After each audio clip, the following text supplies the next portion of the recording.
Andre Whitfield was 38 years old the day he became CEO of Ashford Freight Group, a company he'd spent 12 years building from the ground up. His wife Danielle had laughed off his quiet, steady career for years, never once suspecting the ambition underneath his patience. That afternoon, Andre bought jewelry, flowers, and booked a surprise anniversary trip, wanting to share his success with the woman he trusted completely. He drove home early, gifts on the passenger seat, already imagining her smile. Then he saw the car in his driveway, one he recognized instantly, belonging to a man who'd stood beside him at his own wedding. Andre let himself in quietly, calling her name, still telling himself there was an explanation. There wasn't. What he found upstairs would end a 12-year marriage, expose a financial betrayal worth far more than heartbreak, and destroy two people who had no idea who they were really underestimating. But standing frozen in that doorway, gifts still in hand, Andre hadn't decided what came next. Not yet. Before we jump into the story, comment where in the world you are watching from and subscribe, because tomorrow's story is one you need to hear. The boardroom on the 14th floor of Ashford Freight Group smelled like fresh coffee and old money. Floor-to-ceiling windows faced the downtown skyline, and the afternoon sun cut sharp lines across the long mahogany table. 8 board members sat around it, their folders open, their eyes on the man standing at the head of the room. Gerald Ashford was 71 years old and built like a man who had once moved freight himself. His voice still carried that kind of weight. 12 years, Gerald said, looking directly at Andre. 12 years of showing up, solving problems, and never once making it about himself. He paused to let that land. That's who I want, leading this company. Andre sat still. His hands were folded on the table. His face was calm. Effective immediately, Gerald continued, Andre Whitfield is the new Chief Executive Officer of Ashford Freight Group. The applause started before Gerald finished the sentence. It wasn't polite applause, the kind people give at office birthday parties. It was the kind that meant something. Board member Raymond Cho stood first, then the others followed. 12 years well spent, Raymond said, reaching across to shake Andre's hand. You earned this one, Andre. No question.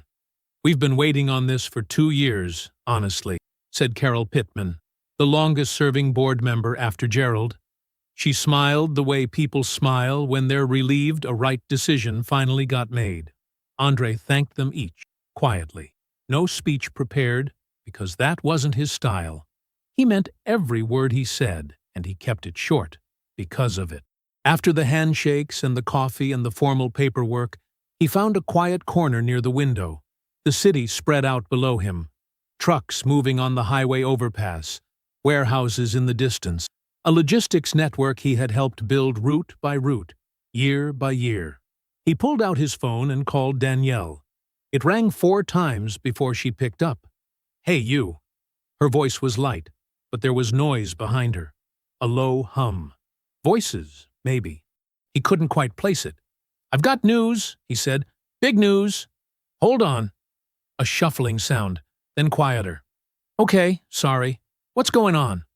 I got it. The CEO position. Gerald made it official an hour ago. A beat of silence. Then, Andre, that's amazing. Baby, that's... Wow. You deserve that. She said the right things. She always said the right things. Where are you? He asked. It sounds loud. Client walk-through, she said quickly. New build over in Westmere. You know how those sites are. He did know. He'd heard about enough of them over the years, but something about her voice was just slightly off, like a note that wasn't quite in tune. He couldn't point to exactly what it was. I'll let you get back to it, he said. I'll see you tonight. Can't wait, she said. We'll celebrate. He hung up and stood there for a moment, phone in hand, watching a freight truck merge onto the highway below. He thought about the perfume. A week ago, he'd hugged her when she came home and noticed it. Something floral and expensive that he didn't recognize, not the one he'd bought her for her birthday. When he'd mentioned it, she said a client had given her a sample. Small thing. easy explanation. He thought about the Tuesday 2 weeks back when she hadn't come home until almost 11 and said the design meeting had run long. He hadn't pushed. He never pushed. He thought about the way she'd turned her phone face down on the kitchen counter 3 times in a single evening. The way she'd laughed a little too quickly when he walked in on her mid-conversation. Small things. All of them small. He put his phone in his pocket. Today is not the day for that, he told himself. Today is a good day. He left the office at 4, which he almost never did. He drove to Harmon's Fine Jewelry on Caldwell Street and spent 20 minutes with a woman named Vera, who had kind eyes and a gift for listening. He walked out with a white gold bracelet in a velvet box. Simple, elegant. The kind Danielle actually liked, rather than the flashy kind she posted about online. At Rose Florist, he bought 2 dozen pale pink peonies, her favorite, the kind that made the whole car smell like spring. He sat in the parking lot for 10 minutes on his phone, booking 4 nights at Palmetto Bay, a coastal resort Danielle had mentioned twice in passing over the last year. Oceanfront suite. Confirmed. He put the phone down and looked at the passenger seat. The flowers, the velvet box, the printed reservation confirmation sitting on top. 12 years. 12 years of early mornings and late nights, of building something worth having. And now he had the title to match the work. He wanted to share it with her. He wanted to sit across from her at dinner and feel like they were still a team. He pulled out of the lot and headed home. The neighborhood was quiet in the way it always was at this hour. Lawns freshly cut, driveways mostly empty. His street came into view, and he slowed out of habit. Danielle's car wasn't in the driveway, but another car was. Dark blue, newer model Range Rover. Something about it snagged his attention the way a familiar song does when you can't remember the title. Then he remembered. Preston Hale. Andre pulled into the driveway and parked directly behind Preston's Range Rover. He sat there for a moment. Engine off. Flowers on the passenger seat. The velvet box in his jacket pocket. There's a reason for this, he told himself. Preston does development work. Danielle does interiors. They've crossed paths before. It made sense. On paper, it made sense. He grabbed the gift bags, stepped out of the car, and walked to the front door. He put his key in the lock slowly, turning it without thinking too hard about why he was being quiet. He just was. The house felt different the second he stepped inside. It wasn't messy. It wasn't loud. It was the opposite. It was too still. The kind of still that feels deliberate, like a held breath. Danielle? His voice carried through the foyer and died somewhere in the kitchen. No answer. The flowers were still in his hand. The bags, too. He stood there for a second, listening. From somewhere above him, a floorboard shifted. He went to the stairs. He climbed them the way he always did, hand on the rail, each step familiar under his feet. 14 steps. He'd climbed them 10,000 times. He counted them without meaning to. At the top, the hallway stretched toward the master bedroom. The door was almost closed. Not all the way. Just enough. He walked toward it, slowly. Not because he suspected. He told himself that. He was just walking slowly because the house was quiet, and it felt right to move that way. He pushed the door open. The moment hit him like cold water. Danielle, Preston, together. In the bed that Andre had slept in for 9 years. Andre didn't move. He didn't speak. He didn't drop the flowers or the gift bags or make a single sound. He just stood in the doorway and absorbed it. The image burning itself into some permanent place behind his eyes where he knew it would live for a very long time. Danielle saw him first. She made a sharp, strangled sound and yanked the sheet up to her chin. Her face went white, then red. Her mouth opened and closed. "Andre," she started. "Andre, this is not, I can explain this, okay? Just let me." Preston sat up slowly. He had the nerve to look almost calm. He ran a hand over his face, exhaled like a man inconvenienced rather than caught, and reached up to straighten himself like any of that mattered right now. Andre. Preston's voice was low and practiced. He held out one hand, palm open, like he was trying to settle a misunderstanding at a bar. Man, look. Just let me talk to you. Let me explain. It's not what you're thinking. Andre looked at the hand. He looked at Preston's face. The same face that had stood beside him at the altar 11 years ago. The same man who had clapped him on the back at the reception and said, "You found a good one, brother." The same friend who had texted him just 3 weeks ago asking if they were still on for golf. Andre looked at Danielle. Her eyes were wet now, and she was shaking her head in small, rapid movements, like that could undo the last 2 minutes. He didn't say a word. He walked to the dresser, calmly. One step, then another. The floor solid under him. He set the gift bags down with care, not thrown, not dropped, just placed. The pale pink peonies, the white velvet box, the printed confirmation for the oceanfront suite at Palmetto Bay. He set them down the same way he would set down a file at the end of a long day. Deliberate, quiet, final. Then he turned around. "Andre, please!" Danielle's voice cracked. "Just stop. Don't walk out. We need to talk. We need to—" He was already in the hallway. "Andre." Preston's voice followed him, still that same practiced tone. "Come on, man. Don't do this. We're adults.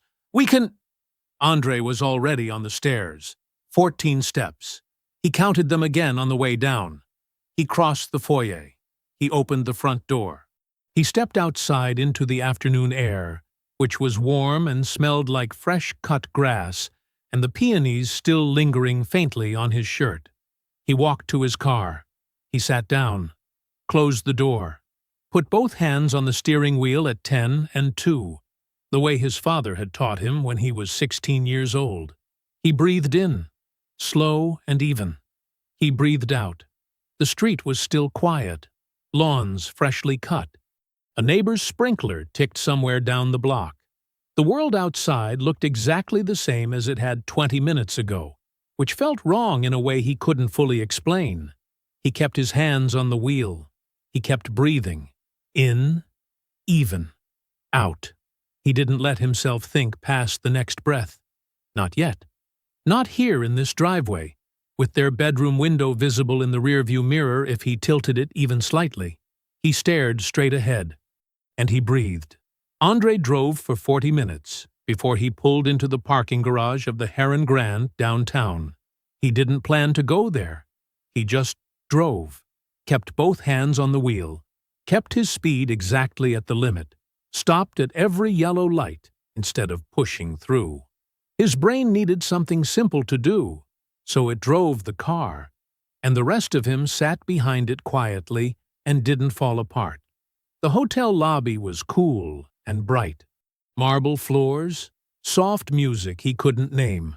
A young woman behind the front desk smiled at him like he was any other guest checking in on a Tuesday evening. He was still in his work clothes, the same charcoal suit he'd worn to the boardroom that morning, the same tie he'd straightened in the rearview mirror 12 hours ago when the biggest thing on his mind was whether he'd say the right thing when they read his name. This morning felt like a different year. Just the one night, he told the woman at the desk. He paid in cash. The room was on the 14th floor. Clean, quiet, anonymous. A king-sized bed he didn't look at directly. A desk by the window. City lights spreading out below like something that didn't know it was supposed to look beautiful tonight. He sat down at the desk and set his phone face up beside the laptop. It buzzed almost immediately. Danielle. He watched her name light up the screen. He watched it go dark. It lit up again 30 seconds later. Then again. Then the texts started. He could see the previews stacking up without unlocking the phone. Andre, please just pick up.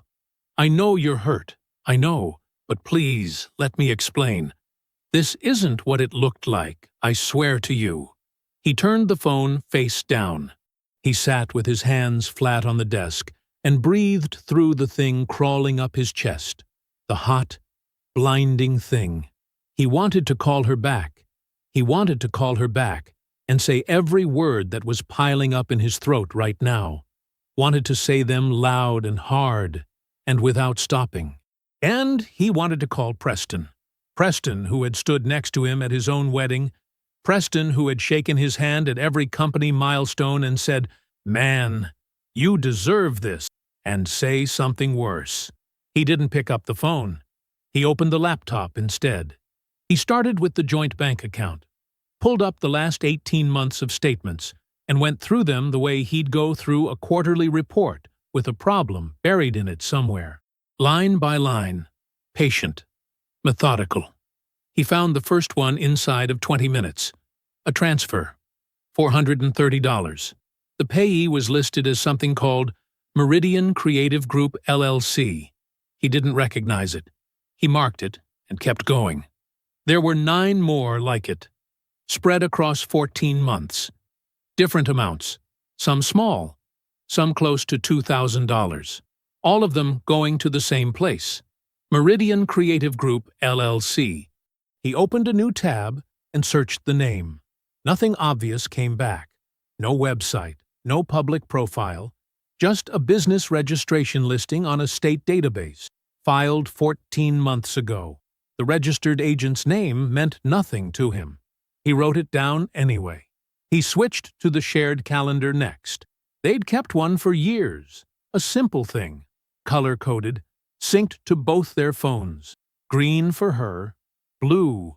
He scrolled back through it slowly, looking for the shape of her time. What he found was a gap. Starting about 15 months ago, her entries got sparse. Where she used to log client walkthroughs, site visits, lunches, specific, named, detailed. The calendar thinned out.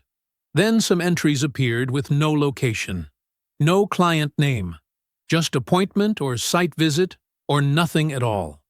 He kept his face still. He counted the blank entries. He cross-referenced dates against the bank transfers. 4 of them overlapped. He sat back in the chair and looked at the ceiling for a long moment.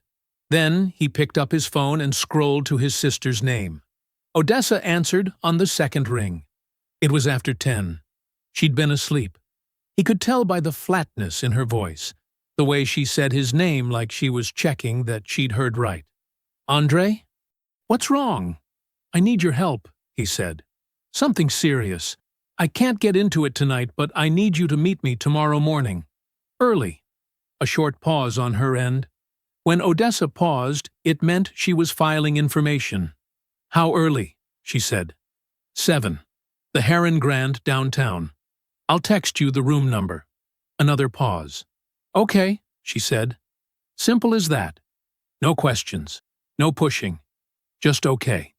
"Thank you," he said. He hung up and set the phone down. He closed the laptop.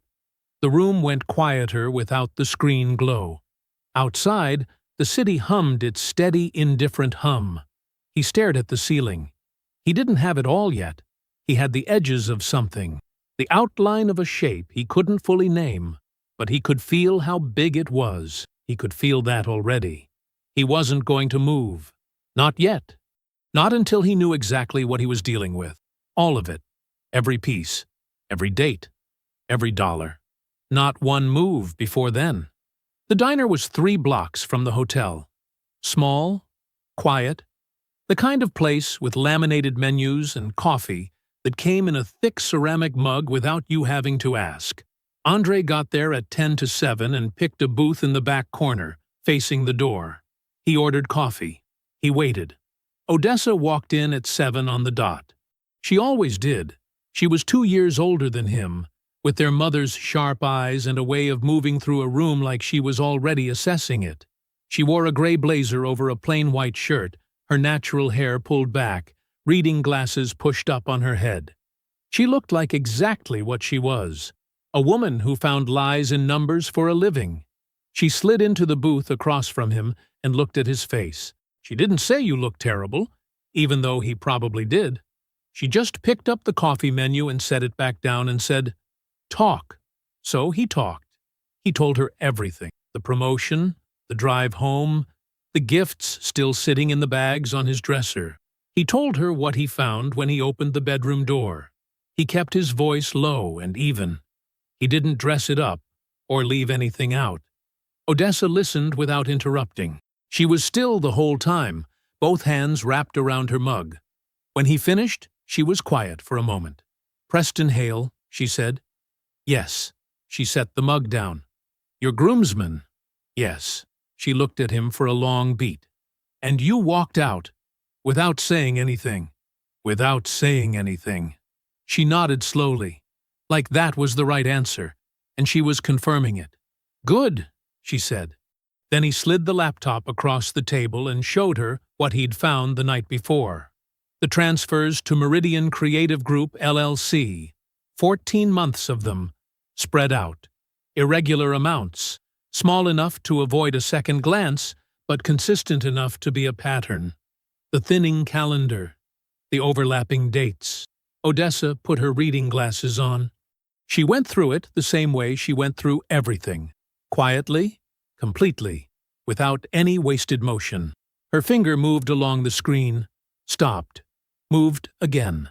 "You pulled this from the joint account," she said. "Joint checking. I haven't gotten into the investment account yet." She looked up. "That's where I need to start." They worked every evening that week. Andre would leave the Ashford freight offices at a normal hour, nothing to signal to anyone that something was wrong, stop for food, and go straight to the hotel. Odessa would arrive by 7, laptop bag over her shoulder, and they would sit at the small desk by the window and work until close to midnight. He had given her full access to everything. Joint checking, joint savings, the shared investment portfolio they'd opened 6 years into the marriage when the money got serious. She found it on the third night. "There," Odessa said. She angled her screen toward him. He leaned in. It was a brokerage account transfer, one he hadn't made. The amount was $3,800, pulled from their joint investment account. But the destination wasn't the joint checking. It was routed somewhere else entirely. "That's a separate account," Odessa said. "Not tied to anything with your name on it." "Hers?" "Has to be. But it's not any account she disclosed in the financial statements you gave me." She scrolled up. "And this isn't the first one." It wasn't. Over the following hour, Odessa pulled 14 months of transfer history and laid them out in order. The amounts varied.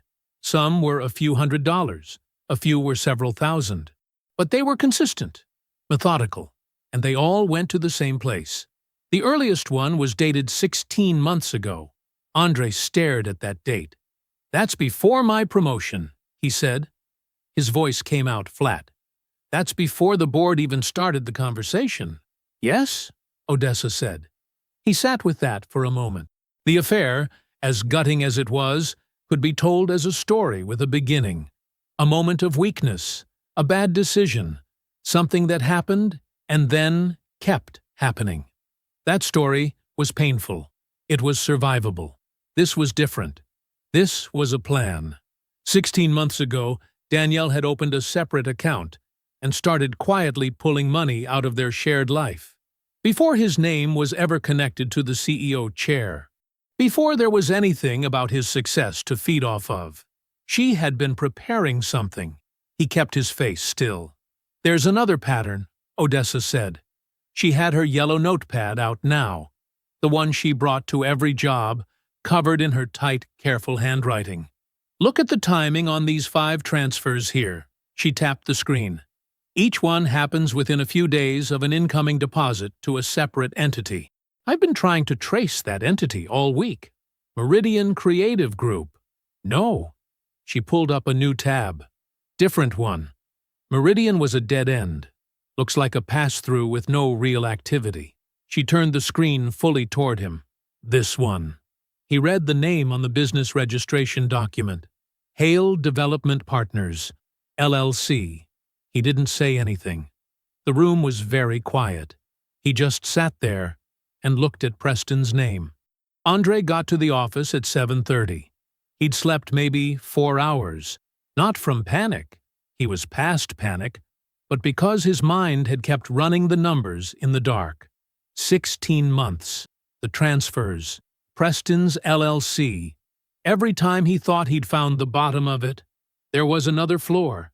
He made it through his morning without letting any of it show. 2 department check-ins. A budget review with his operations lead. A handshake with a vendor who'd come up from Atlanta specifically to meet the new CEO. Andre smiled at the right moments, asked the right questions, signed where he needed to sign. By 10:30, he was ready. He walked to Tobias Reyes's office at the end of the hall, knocked once, and stepped inside. "Close your door," Andre said. Tobias looked up from his monitor. He was a compact, serious man with close-cut hair and wire-frame glasses that he only wore at his desk. He and Andre had worked side by side for 9 years. He read the tone immediately. He got up and closed the door. Andre sat down in the chair across from the desk. He didn't drag it out. He told Tobias the same way he'd told Odessa. Clean, direct, no editorializing. The promotion, the drive home, what he found in the bedroom, Preston Hale. The financial transfers, Odessa's audit, Hale Development Partners. Tobias listened with his arms folded and his face still. He didn't interrupt. When Andre finished, Tobias was quiet for a moment. Then he unfolded his arms, leaned forward, and pulled up something on his computer. "You need to see this," he said. He turned the monitor. It was an email chain. Ashford Freight's internal procurement inbox, forwarded to Tobias 3 weeks ago by the contracts coordinator. Andre leaned in and read. The first message was dated 7 weeks back. It was from a representative at Hale Development Partners, addressed to the Ashford Freight Procurement Department. The subject line read, "Exploratory Discussion, Regional Distribution Infrastructure Partnership." It was polished, professional. The kind of pitch email someone spent real time on. "Keep reading," Tobias said. Andre scrolled down.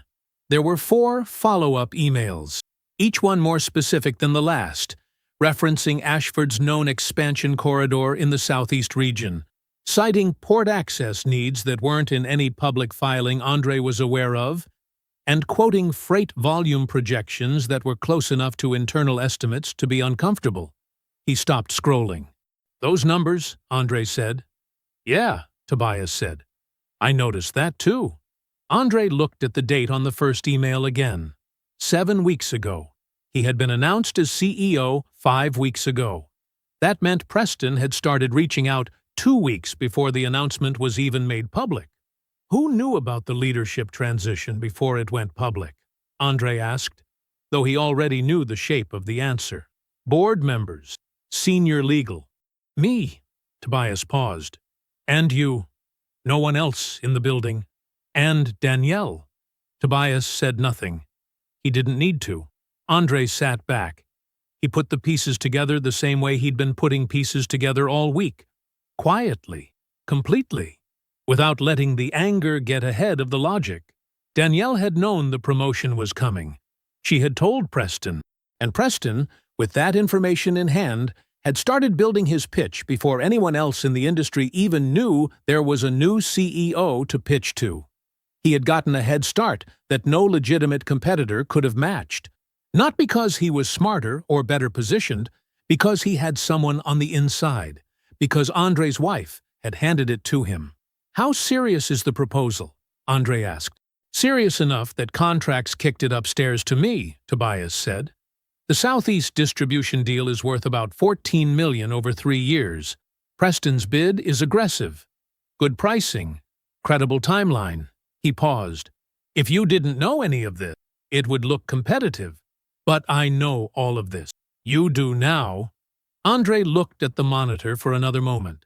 Then he looked at Tobias. "I want you to keep monitoring it," he said. "Don't touch the proposal. Don't flag it internally. Don't give Preston any indication that anything has changed." Tobias nodded. "And legal?" "Not yet. When I'm ready, I'll tell you. And when I do, I want everything documented. Every email, every contact log, every time his people reached out to anyone here. I'll pull it together myself, Tobias said. Nobody else touches it. Good. Andre stood. You didn't hear any of this from me. Tobias almost smiled. Hear what? Andre walked back to his office. He closed his own door and stood at the window for a moment, looking out at the street below. Delivery trucks, mid-morning foot traffic, the city doing what it always did. He thought about Preston, somewhere across town, still believing the pitch was in play, still believing he had an edge no one else knew about, still believing the man whose wife he had been sleeping with was going to sit across a table from him and sign a $14 million contract without knowing a thing. Andre let him believe it. He turned away from the window and went back to his desk. There was still work to do. Andre got to the house at 6:15. He had timed it deliberately, late enough that the neighborhood would be quiet, early enough that he'd have the light. He needed 20 minutes, maybe 30, enough time to pull clothes, grab his shaving kit, and take the leather portfolio he kept in the home office. Nothing more. He had told himself it would be clean. It wasn't. Danielle's car was in the driveway. He had known it would be. He had prepared for it the same way he prepared for difficult conversations at work, settled his breathing, cleared his face, decided in advance what he would and would not give away. He let himself in with his key. She was at the top of the stairs before he even got the door fully closed. She looked like she hadn't slept. Her eyes were red at the edges, and her hair was pulled back unevenly, like she'd done it in a hurry. She was wearing the gray cardigan she always wore when she was upset. He had noticed that pattern years ago and had once found it endearing. She came down 2 steps and stopped, gripping the railing. Andre. Her voice broke on the second syllable. Just barely. Please. He didn't stop walking. He moved toward the stairs at the same steady pace. I just need clothes, he said. Will you just... She stepped down to the bottom landing, blocking the path without quite blocking it. Please. 5 minutes. That's all I'm asking. He looked at her. He let himself look, which was harder than he expected. Not because he felt forgiveness rising in him, because he felt nothing where something used to be, and the absence had its own particular weight. 5 minutes, he said. They stood in the hallway. He didn't sit down. Neither did she. She cried. Real tears. He didn't doubt that part. Her hands moved the way they always did when she was emotional, touching her collarbone, her wrist, folding together at her stomach. She said she was sorry. She said it more than once. She said it had been a mistake, that it didn't mean anything, that she didn't know how she had let it get that far. It was a moment of weakness, she said. That's all it was. I swear to you. Andre kept his expression even. He nodded once, slowly, the way he nodded when a vendor was explaining a problem he already understood, but needed to let them finish explaining. I hear you, he said. She took that as something. He watched her posture shift, just slightly, a softening around the shoulders. She wiped at her eye with the back of her hand. I don't want to lose us, she said. 12 years. Andre. That's not nothing. No, he said. It's not nothing. Another small shift. She exhaled. She looked at him with something that was almost hope. He gave her nothing more. The questions came a few minutes later. Gentle, carefully phrased. She said she wanted to do better. She said she wanted to be more present, more involved in his life, the parts she'd been disconnected from. I feel like I haven't even been there for the big stuff, she said. Like your whole CEO transition. I want to understand what that actually means for you. The new responsibilities, the contracts you'll be overseeing. She said it with her eyes still damp, her voice still soft. It was a good performance. It almost sounded like a wife wanting to reconnect. Almost. Andre looked at her for a moment. Something in his chest pulled tight, but not with grief, with clarity. It's a lot of moving parts, he said. Mostly operational stuff. Nothing exciting. But like Are there big deals coming through? Partnerships, that kind of thing? The usual pipeline, he said. Nothing I can talk through yet. She nodded like that satisfied her. It didn't. He could see it in the way her fingers moved against her wrist. He let her have the silence for a moment longer. Then he said he needed to get his things, and he moved past her up the stairs. She didn't follow. He was out of the house in 18 minutes. He drove back toward the hotel. The city was settling into evening, streetlights beginning to matter. He kept both hands on the wheel and let the drive do what drives sometimes did. Empty him out just enough to think clearly. By the time he parked, he knew what the next step was. He sat in the car and dialed. The line rang twice. Patricia Vance. "This is Andre Whitfield," he said. "I was referred to you by a colleague. I need to retain you, divorce proceedings, and I need you to review a post-nuptial agreement, specifically the misconduct clause and anything tied to financial fraud." A brief pause. Professional, not surprised. "I can do that," Patricia said. "How complete is your documentation?" "I have a forensic accountant building it out now." Diverted joint funds, a shell LLC, and a forged signature on a joint line of credit. Another pause, shorter this time. "Mr. Whitfield," Patricia said, "if the fraud is provable, your wife won't just lose the marriage. She stands to lose far more than that." Odessa's office was on the 14th floor of a building downtown. Glass and clean lines, the kind of place that felt like it meant business before you even sat down. She had called Andre at 9:47 in the morning, 2 days after his conversation with Patricia. He had been in the middle of a budget review. "Come now," Odessa had said, "and bring anything with your signature on it. Recent years, contracts, tax documents, whatever you have." Her voice had that quality he recognized from childhood, flat and focused in a way that meant she had found something she didn't want to say over the phone. He had excused himself from the meeting, gathered what he needed, and driven straight there. She was waiting at the door to her office when he stepped off the elevator. "Close it behind you," she said. He did. Her desk was covered in printed documents, organized into loose columns the way she always worked, left to right, oldest to newest, each stack meaning something specific that only she fully understood. She pulled out a chair for him and set a manila folder on the desk between them. "Sit down, Andre." He sat. She opened the folder. Inside were 2 documents, side by side in plastic sleeves. She tapped the left one first, a joint line of credit, opened 14 months ago, bearing the name Andre J. Whitfield as co-applicant. He stared at it. "I've never seen this," he said.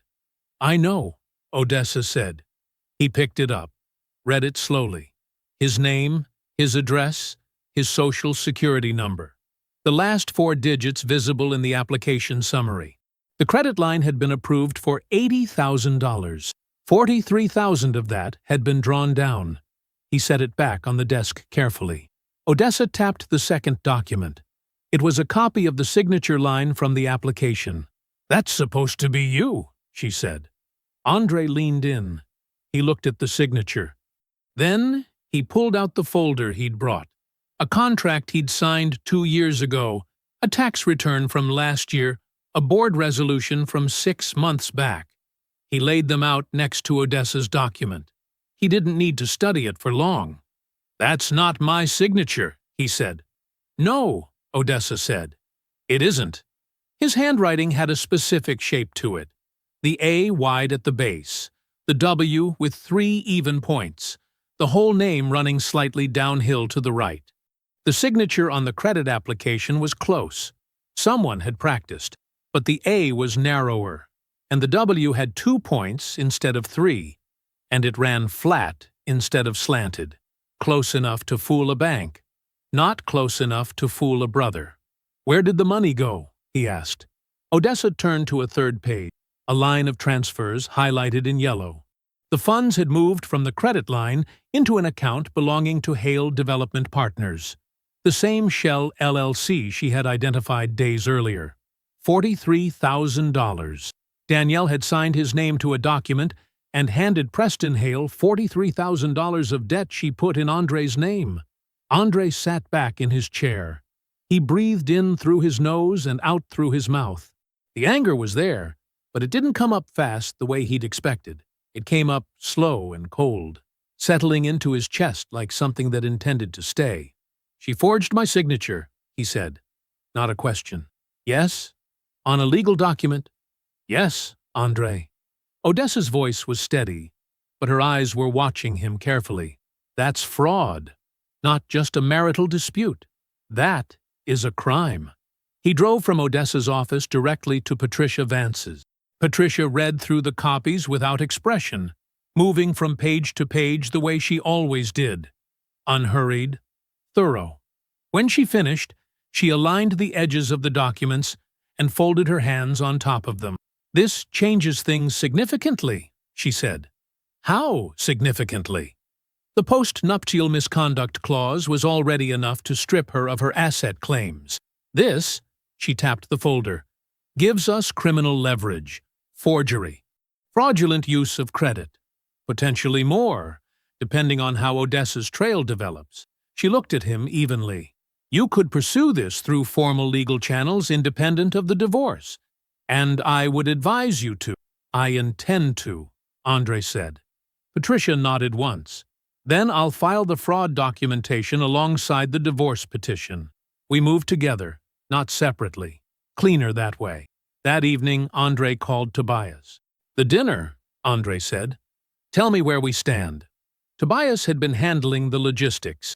The company dinner, a formal celebration of Andre's new CEO title scheduled for 2 weeks out, had been in planning for days. Board members, senior partners, a handful of industry contacts, and Preston Hale, invited to formally pitch his development company for the Ashford Logistics contract. "He confirmed this morning," Tobias said. "RSVP'd for 2. He's bringing his business partner. And Danielle, still on the guest list as your wife. She confirmed last week." Andre stood at the window of his hotel room. The city spread out below him, lights beginning to fill the dark. "Good," he said. "Keep it that way. Both of them. You want me to do anything else?" "Not yet," Andre said. "I'll tell you when." He ended the call. Then he set his phone down on the windowsill and stood there quietly, thinking through the evening, every seat, every moment, every move. He had everything he needed.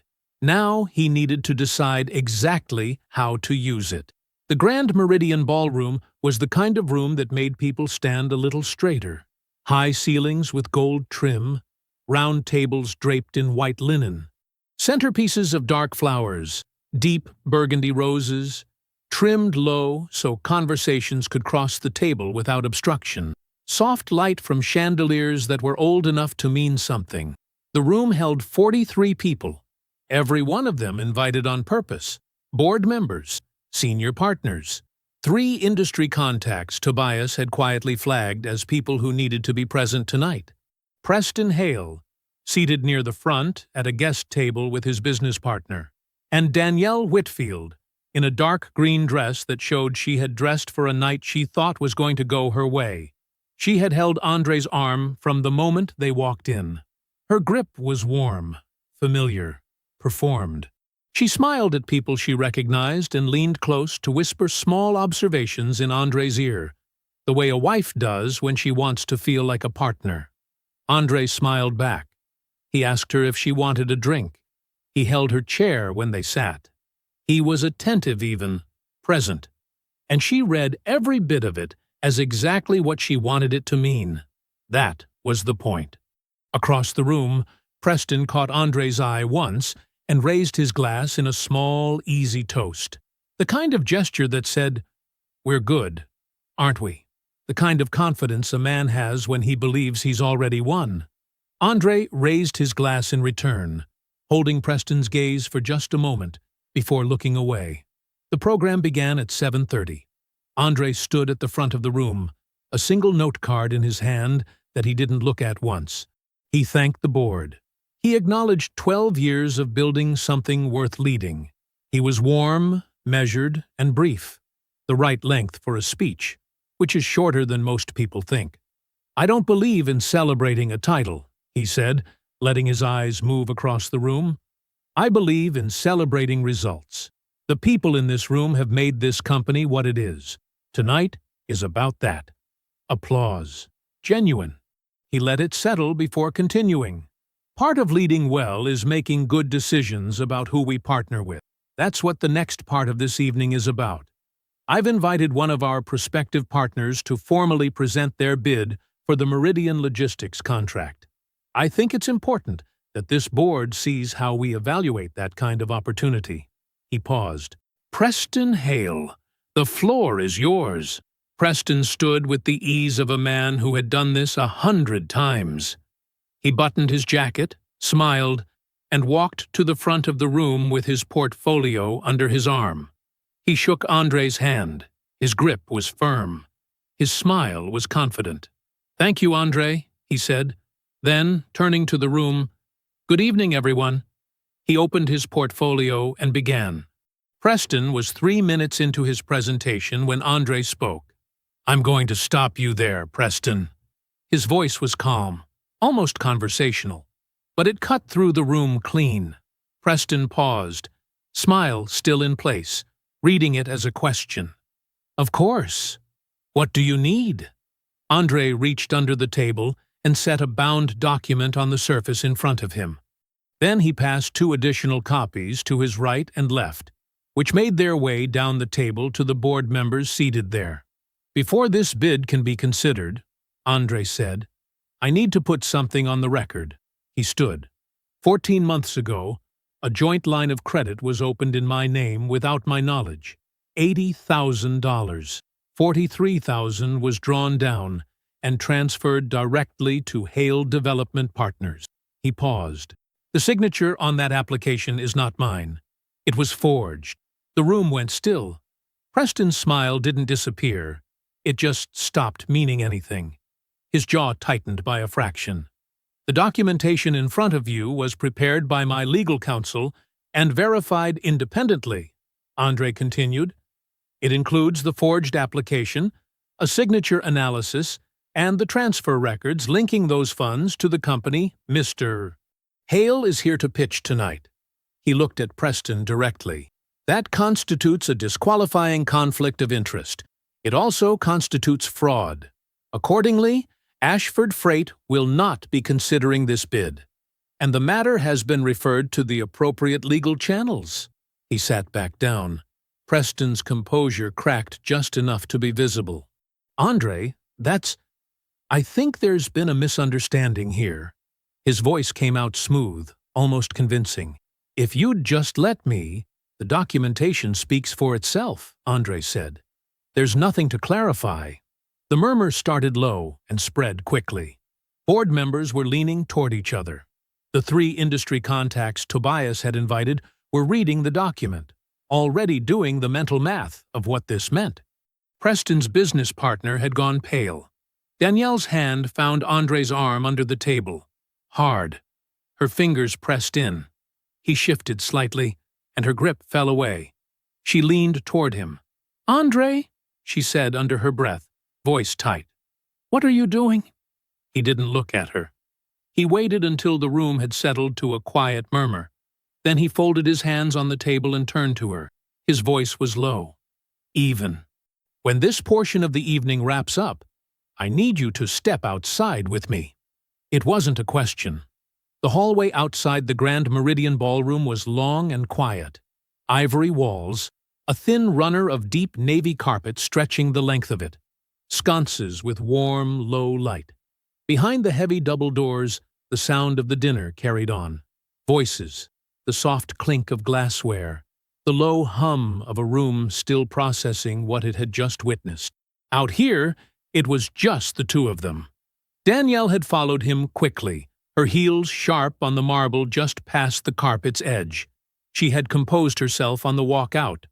Andre could see it, the way she pulled her shoulders back, the way she wet her lips and arranged her expression into something measured, controlled.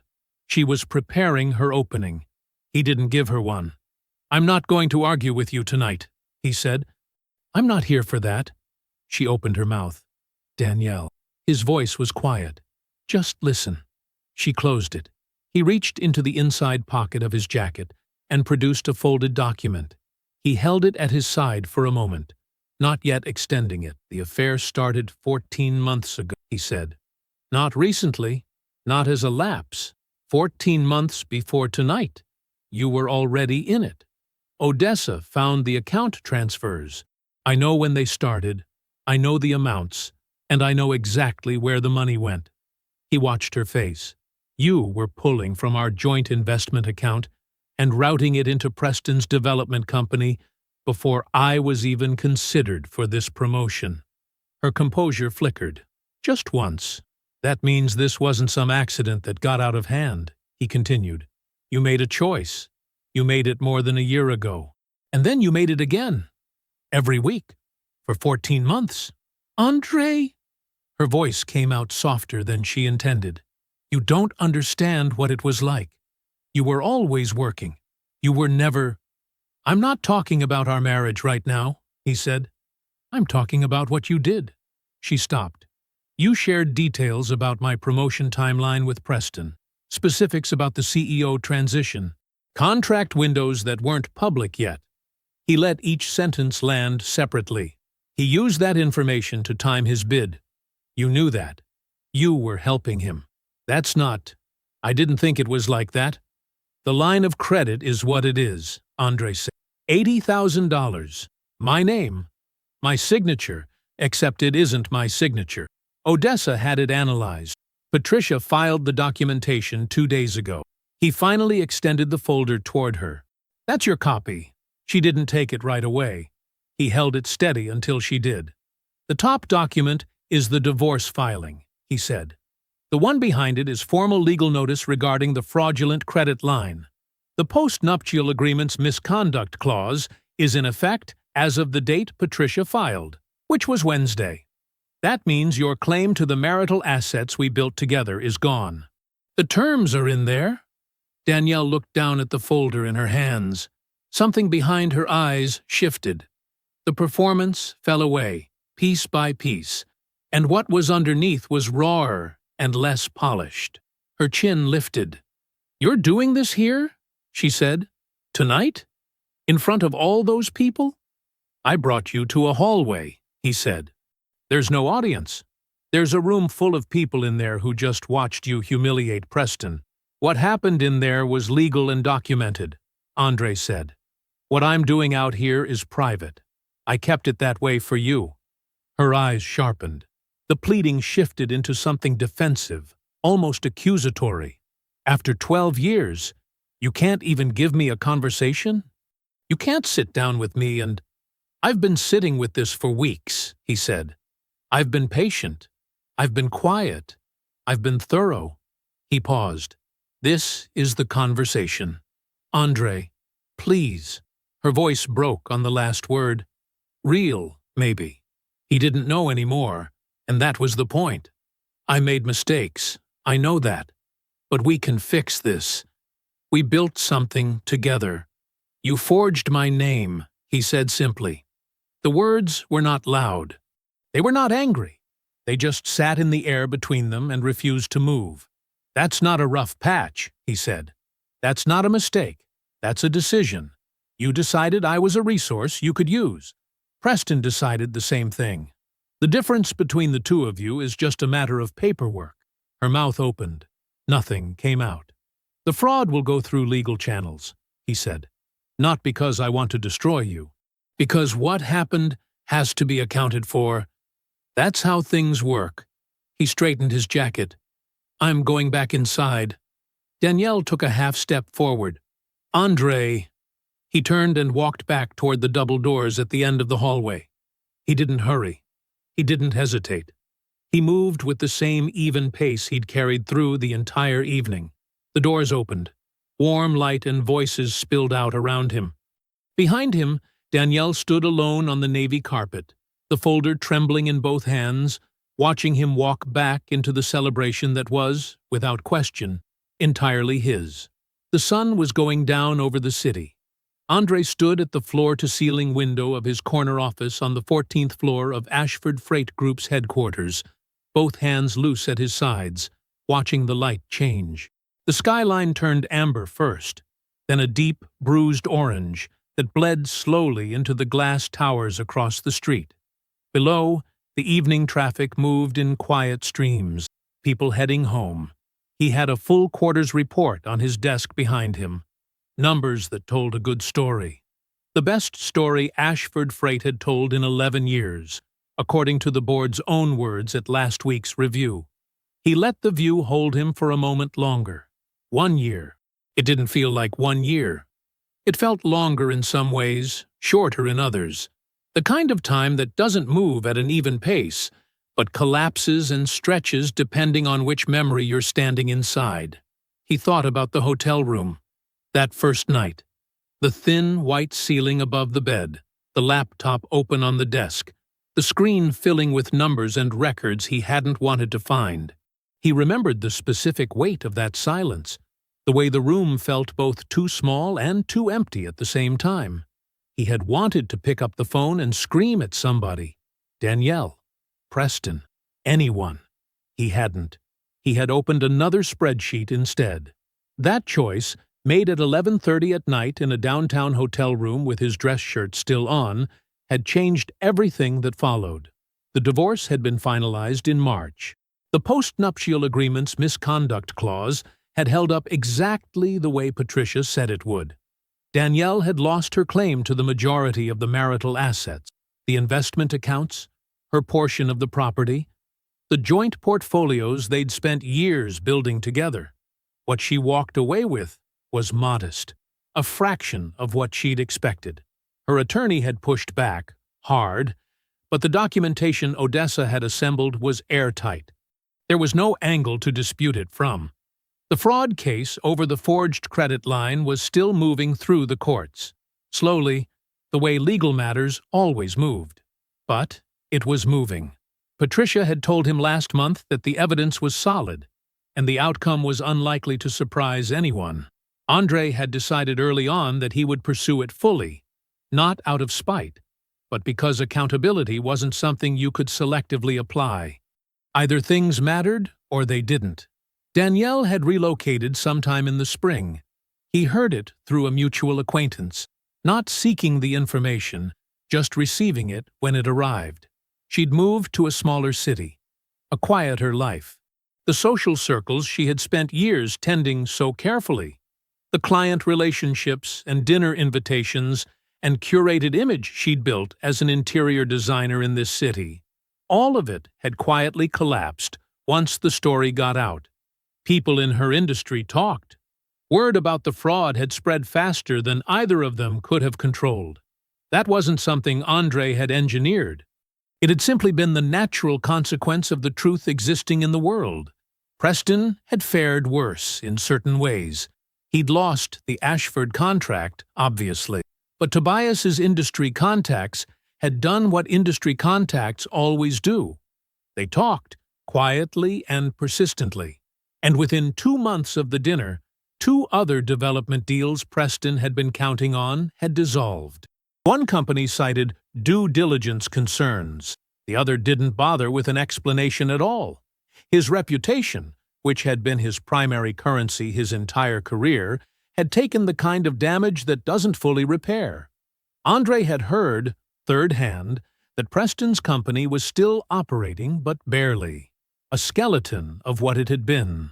Andre didn't feel satisfaction about that, exactly.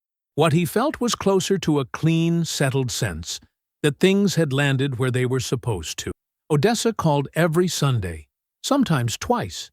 She had transitioned, somewhere over the past year, from his strategic partner, back into simply his sister. Though the line between those two things had always been thin, she was the one person who had seen all of it. Every document, every late-night hour of work in that hotel room, every moment where he'd had to choose patience over reaction. She hadn't let him rush. She hadn't let him act before the picture was complete. He owed her more than he'd ever properly said. He'd told her that once, and she had waved it off and told him to stop being dramatic. He smiled at the window. The city below had shifted fully into evening now. The amber was gone. The towers across the street had their own lights on, little bright squares stacked 40 floors high, each one someone else's long day wrapping up. Andre turned from the window. His desk was clean. The quarterly report sat squared neatly in the center, ready for the morning. His jacket hung on the back of his chair. He picked it up, slid it on, and smoothed the lapels. He reached over and turned off the desk lamp. The office went dark except for the city light coming through the glass. He walked to the door, stepped through it, and pulled it shut behind him. The hallway was quiet. The building was mostly empty this late. His footsteps were steady, and even as he moved toward the elevator, pressed the button, and waited. The doors opened.